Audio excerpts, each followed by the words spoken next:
I have some thoughts on this, and I want to start by saying that I am not against edgy jokes, right? And in fact, most of the kind of jokes that I like are quote edgy jokes, and I think that even it can include good faith jokes about groups' immutable characteristics. I think there's a time and a place for that. I think who is telling the joke is key. I think the context is key. For example, I'm a huge Family Guy fan, right? Family Guy delves into this sort of thing all the time. Now, Chappelle's comedy, such that it isn't that, right? It is obviously transphobia in sheep's clothing. By the way, I also find in general there sort of relentless sanctimonious outrage from liberals to be exhausting. I think that it's often reactionary. I think it's often very undisciplined and emotionally driven. This actually goes to how we should be doing, how we should be better on the left. Now, to be clear, I'm not placing the liberal outrage machine in the same bucket as a conservative outrage machine. They are similar in terms of the reactionariness,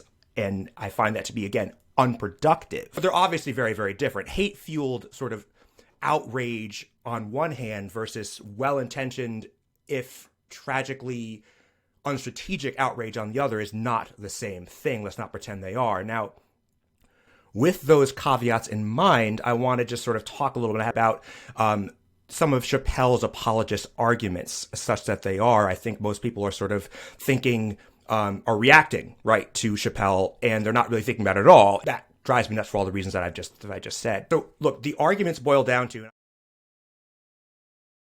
it's not transphobia, it's comedy, right? And it's a bad argument for a lot of reasons, but not the least of which is the racist joke problem, right? So many of the same apologists would recoil in horror if they saw a white person get on stage and just say overtly racist jokes about, let's say, black people's anatomy. Let's say you made fun of black people's full lips, right?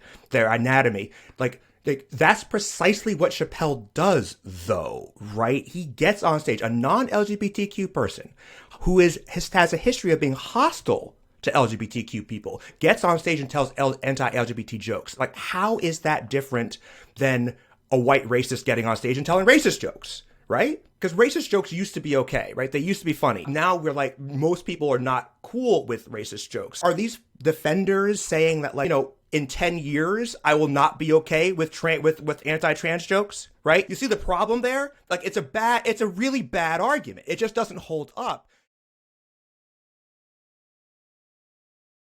If you don't like it, don't watch it. Right? This overlooks the fact that rhetoric affects people even if they don't hear it. And I'm going to keep coming back to racism because it's something that I have very specific experience with. Racist jokes hurt black people even if they're not heard by the black person. And in fact, black people usually don't hear racist jokes. White people tell racist jokes around white people. My individual offense at the joke, or any person's individual offense at the joke, is almost beside the point. Diminish the experience of marginalized groups in general. They give coverage to racist jokes, that racist attitudes in society in general. And this stuff leads to real world acts of bigotry, as we talked about. And by the way, this leads to trans people fucking dying at alarming rates. So look, if apologists don't care about that, then that's on them, but they fucking own that, man. Don't pretend like there's no connection between this kind of rhetoric and violent outcomes.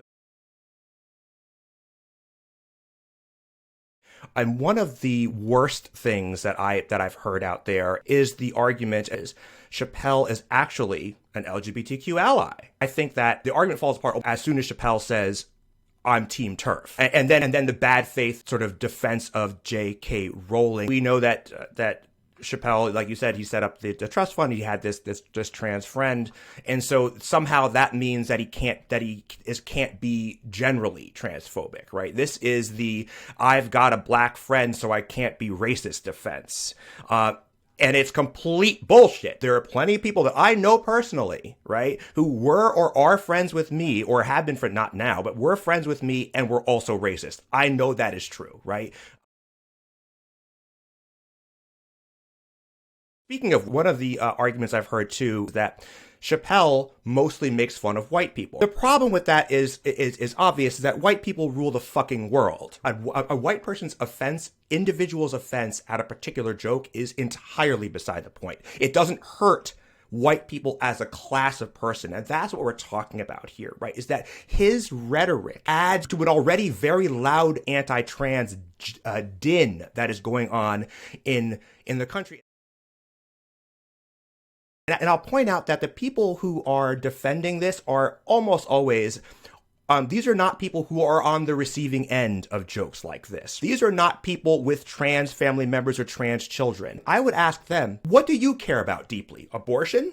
What do you care about so much that if I got on stage and trashed it to my 180 to 180 million people, there's a point at which, right, you're going to be offended by that. So at the end of the day, what we're talking about here is really a judgment call. Like, what's off limits to you in terms of joking? I think that can be personal and that's fine. But what's not okay is demanding that trans people not be upset by the Chappelle special. And that if they are, they should do or say nothing about it. That is what we're asking. That I would ask people like that, these defenders, and some of them I know personally, by the way, like, do you know trans people? Ask yourself that. Are you yourself fully comfortable around trans people and talking to trans people and talking about the entire experience of being trans? Most people aren't.